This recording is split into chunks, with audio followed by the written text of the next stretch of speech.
not last night, but the night before, we had a storm roll through here, and we got a lot of trees that blew down in that storm. Had a lot of wind.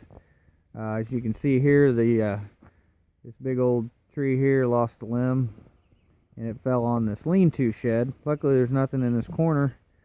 This is where I store my chipper shredder. I've got the chicken food. I've got some tractor attachments and some odds and ends under here.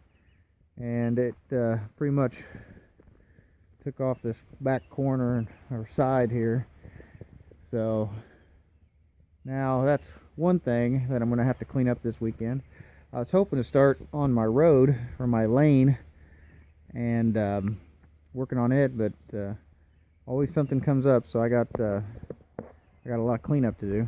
I thought I'd show you maybe some of the stuff that happened. I had this tree limb here.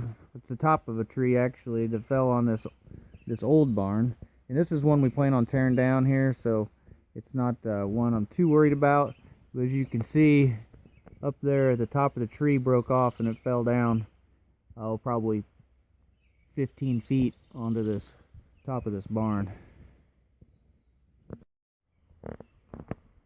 Now this tree here actually didn't fall down in this storm. It actually fell down in a storm before, and I haven't got to it to clean up. It's on a fence line to the side of the garden, and it hadn't been in the way, but I'm gonna have to go ahead and get this one cleaned up too.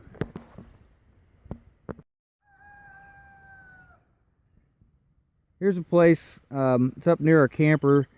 This had a bunch of trees in it, and it had some that were persimmon trees. So in the spring, we found out which ones were persimmon trees, and we cut the rest of the trees down. So these are all persimmon trees right here. And we had one of them fall over in this storm. And apparently, persimmon trees have a male and a female tree, because we have some with fruit and some without.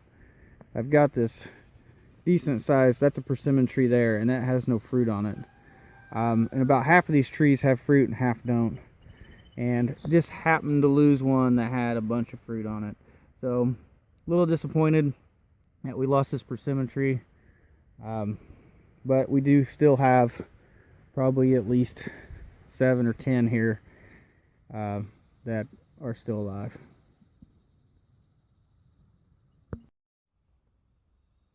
What we have here is a couple of shingle oak trees, and this is back on the far side of the pond in the woods and next to our four-wheeler trails. And these two did not actually fall on the four-wheeler trails, so they're not necessarily something that has to be done immediately. But as you can see, I got limbs all the way from there all the way down to here, and I'm standing on my four-wheeler here, and I got like, that's probably 40-50 feet of limbs going in that direction. So there's quite a bit of firewood there to eventually cut up.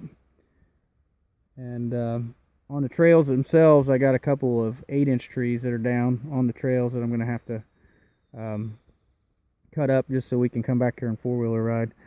But so there's a lot of storm damage to have to clean up. It's not necessarily what I wanted to do this weekend, but it's going to end up being what I'm going to spend a lot of time doing. And that's just how it is when you own some property. There's always something comes up that you got to do that you didn't plan on. So this weekend it'll be a lot of chainsawing. Thanks for watching.